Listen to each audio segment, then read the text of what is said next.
Matías Najún es médico, especialista en cuidados paliativos, un momento en el que la familia tiene la certeza de que la sobrevida es muy limitada para el paciente en cuestión, cuando ya los tratamientos han hecho lo suficiente y el motivo de la entrevista con el médico paliativo es otro, de acompañamiento, de contención, con la certeza de que la sobrevida es limitada. ¿Qué hace un médico especialista en cuidados paliativos? ¿Cómo acompaña? ¿Cómo ayuda a transitar ese paso hasta el último día de la vida de la persona? Bueno, Matías lo explica en esta conversación en la que por supuesto hay mucho de personal. Fue Matías quien acompañó a mi madre cuando se enfermó y murió de cáncer en 2016. Matías, si tuvieras que definir el concepto frío desde el punto de vista técnico, pero con tanta influencia y tanta contención en una familia con un paciente con cáncer, cuidados paliativos, ¿cómo lo harías? Cuidados paliativos dentro del área de la salud es el trabajo de un equipo para cuidar a personas con enfermedades avanzadas, en general pacientes oncológicos y no oncológicos. Hay un momento donde la enfermedad busca ser curada y hay un momento donde la enfermedad avanza, la situación se va poniendo difícil, hay síntomas, hay necesidades. Y el equipo de cuidados paliativos es el que se mete en esa situación para cuidar, para aliviar, para acompañar a la medida de cada persona. ¿Y se trata de pacientes con un destino irreversible o no necesariamente? No necesariamente. Históricamente se asoció a los cuidados paliativos a la persona que está en la última etapa de la vida, pacientes terminales, una etiqueta que uno ya está tratando de correr, ¿viste? Claro. Y hoy hablamos de cuidados paliativos para personas con enfermedades crónicas, avanzadas, más en términos de cuánto tiempo queda de vida, pensar qué necesidades tiene ese paciente y esa familia. Entonces, uno acompaña a pacientes a veces durante años. En la práctica, lo más común es que acompañemos a personas con enfermedades oncológicas cuya sobrevida se puede medir en meses, pero cada vez más es para pacientes en función de necesidades y no de sobrevida, no de tiempo. Y no es una cuestión estrictamente médica, sino que es un concepto más global, más integral el de los cuidados paliativos. Totalmente, es que se necesitan seres humanos que se encuentren con seres humanos en ese momento, en esa situación, encuentro entre confianza y conciencia, entre competencia, compasión y necesidad. Entonces necesitas un equipo entrenado, médicos, enfermeras, voluntarios, psicólogos, terapistas ocupacionales que traigan su competencia y su humanidad, porque del otro lado hay un ser humano que necesita eso. ¿Y cómo se entrena, cómo se capacita? Porque no creo que te sirva todo lo que estudias en la facultad y hay muchas cosas que tenés que incorporar. Bueno, digamos, como toda especialidad hay formaciones, hay rotaciones, hay cursos donde uno se lleva lo básico, ¿no? Lo duro, y después es el andar, el día a día, la trinchera, el estar con la gente. Se aprende haciendo, acompañando, estando, viviendo con el otro, lo que el otro necesita. Detrás tenés bibliografía, cosas, pero no está escrito lo que necesita ese papá, esa mamá, ese hijo. Hay que ir a buscarlo, hay que encontrarlo. ¿Qué te pasa cuando te llaman a vos, cuando alguien te dice, mire, doctor Najún, necesito que usted nos ayude con este paciente con tal diagnóstico y con esta sobrevida, como decías vos, acotada? Bueno, la certeza de que uno va a poder ayudar. Cuando llegue el llamado, lo primero que necesitas saber es cuánto sabe esa familia de lo que está pasando, cuánto sabe ese paciente de lo que está pasando, y ahí vamos, sabiendo que es un momento difícil, es un momento de síntomas, es un momento donde mucha gente no sabe lo que está pasando, es un terreno resbaladizo y es un desafío concretamente las ganas de llegar a ayudar. ¿Siempre supiste que ibas a hacer esto? ¿O hubo algo en tu vida que cambió el curso de lo que tenías pensado ser y hacer? Mira, cuando yo estaba en la facultad no existían los cuidados paliativos. Yo decidí ser médico para cuidar, para ayudar, y en ese tránsito fui haciendo mi carrera, siempre cerca de los que sufren de una u otra manera, en un momento me entero de que esto existía y empiezo a indagar y me empiezo a meter y empiezo a acompañar a otros que lo hacían. Yo no entendía cómo alguien podía ser oncólogo, por ejemplo, cuando muchos de los pacientes oncológicos se curan hoy en día. Claro. Y terminé siendo paliativista, o sea, me fui al otro extremo, donde la mayoría de mis pacientes, en realidad todos, se van. Sí. Porque descubrí que el privilegio de cuidar, así como es tan importante y la gente busca curarse, que es lo que todos queremos, hay un momento donde acompañar y aliviar es esencial. Cuando toqué ese momento, me metí. ¿Y dónde estaba en vos ese gen de cuidar, de acompañar? Me parece que es el gen que trae mucha de la gente que se mete en salud. O sea, mi deseo de ayudar tuvo que ver con mi elección de ser médico.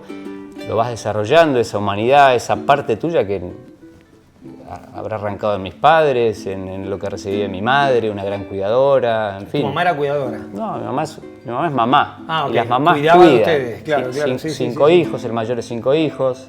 Un padre médico que se dedicó a otra cosa, pero me imagino que uno va mamando esas cosas ahí.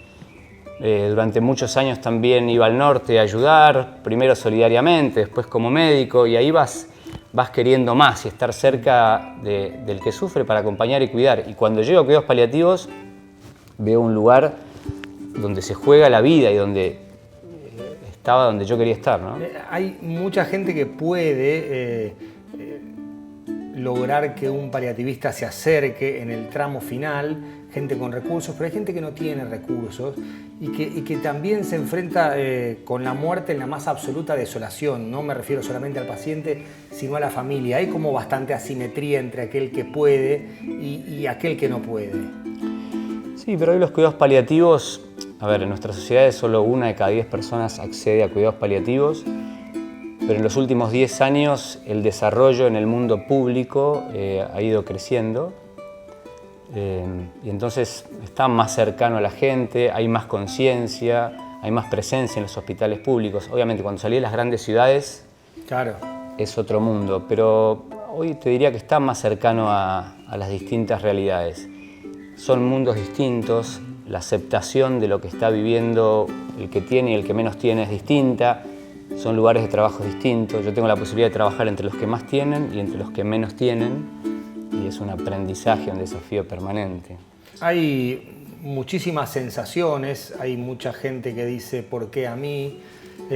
Bronca, hay otros que lo aceptan más resignados y han hecho un proceso anterior. ¿Cómo te llevas con esa primera reacción del paciente, me imagino tan necesaria para después ir encarrilando el proceso de acompañamiento? Digamos, el encuentro es clave. Yo llego sin etiquetas. Sin prejuicios. Sin prejuicios. Tengo que romper cualquier etiqueta, tengo que tener tiempo, me tengo que encontrar con alguien que imagino que está sufriendo, que tiene preguntas, que le está pasando mal. Y yo llego como un ser humano primero y después como un médico a ayudar. Encuentro enojo, encuentro bronca, encuentro aceptación, encuentro tristeza. Encuentro un ser humano al que ayudar. Bueno, y a veces uno va sacando preguntas, va acompañando, vas explicando lo que está pasando y las cosas en el otro van como fichas que van cayendo. ¿Siempre es fácil conectar con el paciente o a veces hasta puede terminar el vínculo sin una conexión de esas necesarias como para llevar adelante el proceso? Sí, por eso es importante trabajar en equipo, porque a veces lo que no se logró conmigo se logró con una enfermera o con el voluntario del equipo o con la musicoterapeuta en nuestro equipo o con algún voluntario. Y entonces eso, las confidencias, las frases existenciales, las sensaciones a veces las tienen con uno o con otro. Cuando vos provocás ese movimiento de ficha y la persona empieza a hacer un proceso, de a poquito vas encontrando un camino, aunque el final sea triste, ¿no? Ha avanzado muchísimo la investigación, han mejorado los recursos, ya no se habla de la lucha contra el cáncer, sino un tratamiento, es una enfermedad, no sirve, no tiene sentido el lenguaje bélico. Hay muchas situaciones que hace 15, 20 años eran terminales y que ahora, por suerte, no lo son. Sin embargo, todo ese avance no influye en tu tarea. Vos te convocan ya cuando la situación está muy avanzada y ninguno de esos nuevos medicamentos o nuevas terapias alcanza para mejorar la vida de esa persona. Totalmente, digamos, la gente ha hecho sus tratamientos, ha pasado muchas líneas, se ha ido al exterior si pudo y bueno, hay un momento donde la senda es única, ¿no? Tenemos edad para morir desde que nacemos, nos cuesta reconocer eso, pero cuando llegan a nosotros están en esa senda. Entonces, el objetivo es priorizar su calidad de vida, provocar los reencuentros, que se reencuentren muchas veces con ellos mismos. El final de la vida es, se van cayendo los títulos, se van cayendo los honores y el desafío nuestro es que se encuentren con quién son. Se caen esas identidades que uno se va construyendo de lo que tengo, lo que soy, lo que hice y en el final nos igualamos. Y entonces el desafío es ahí trabajar para que la gente muera sanada, muera sana y mueren sanos. ¿Qué te pasa cuando llega el momento de la muerte?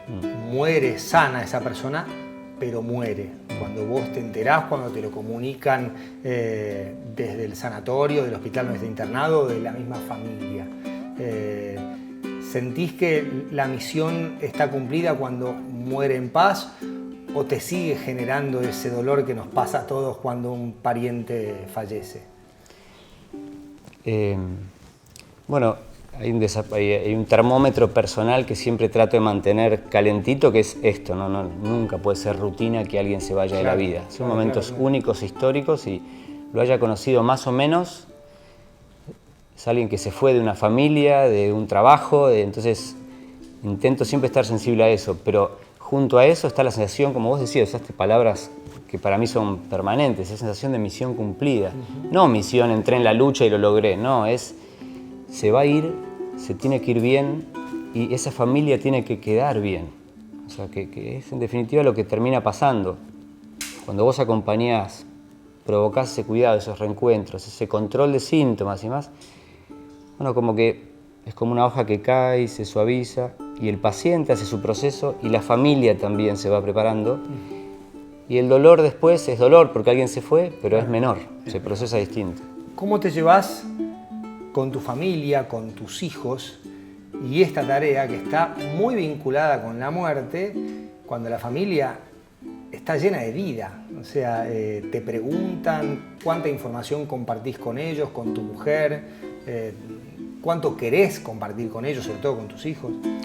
Lo primero es esto, es que el momento, el final de la vida puede ser un momento lleno de vida. Claro, un momento lleno de vida. Sí. Acompañamos a la gente no a morir, sino a vivir hasta el final. Entonces, está bueno eso, no morir, sino hasta vivir hasta el final. Es un clic. La gente tiene que protagonizar, decidir, tomarse un vino, comerse una pizza, ir a un recital, aunque falte poco tiempo. Y eso es vida. Entonces, cuando la gente sabe lo que está viniendo, se prepara distinto y abraza a su hijo, se tira a jugar con los autitos, vive. Entonces, yo no acompaño a morir, acompaño a vivir. Entonces yo entro en una habitación a meter vida, porque estás vivo. Claro. Eso le llevo, es mi certeza, estás vivo. ¿Y qué te dicen los pacientes cuando les decís esto? Bueno, a veces los confronta y los sacude, claro. ¿Entendés? Mucha gente llora, bueno, yo ya no soy la que era porque ya no puedo ir a trabajar. Bueno, eso está, pero estás acá, tenés tus hijos, podés seguir pintando, podés seguir pintando cielos. Y bueno, la gente reacciona y protagoniza ese tiempo. Y entonces esa vida yo la llevo a mi casa también. Y mis hijos saben que yo cuido, que ayudo, y los pacientes de papá, que partieron, papá, ya se fueron, sí, y todo bien, sí. Entonces va siendo natural para mis hijos, algo que para mí es una gran enseñanza, que la muerte, el final de la vida, es una parte de la vida. Mis hijos me acompañan muchas veces a ver huéspedes en el hospice, en nuestra fundación, y quieren venir y a veces hasta generan trueques con los huéspedes, le mandan dibujitos y ellos les devuelven bonobón, ¿viste? Y papá, ¿y cómo está Ezequiel? Bien. ¿Y papá, Ezequiel ya partió? Sí. Bueno. Entonces se va naturalizando algo que muchas veces por ser un tabú provoca dolor. ¿Qué relación tenés con las familias una vez que la persona, el paciente, vivió hasta el último día? Bueno, en general lo que queda en el final es un profundo agradecimiento. O sea, eso. queda un agradecimiento que ya te deja como anclado, claro, de alguna manera. No te volvés a ver nunca, pero te cruzás en la calle y hay un agradecimiento que está en la mirada, que está en los gestos, que está en un mensajito de texto. A veces con alguna familia generaste un vínculo más fuerte y te seguís escribiendo un poquito más. Y hasta ahí. O sea, pero lo que quedó fuerte, que selló esa misión cumplida, es gracias.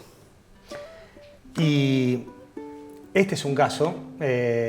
Matías acompañó a mi mamá en los últimos días de vida. Como él dijo, nos ayudó a vivir hasta el último día, pasó hace 3 años. Y es tal el agradecimiento, no solo mío, sino de mis hermanas, de toda mi familia hacia Matías, que es una de las razones por la cual Matías está acá. Muchísimas gracias de nuevo. Gracias, Juan. Gracias.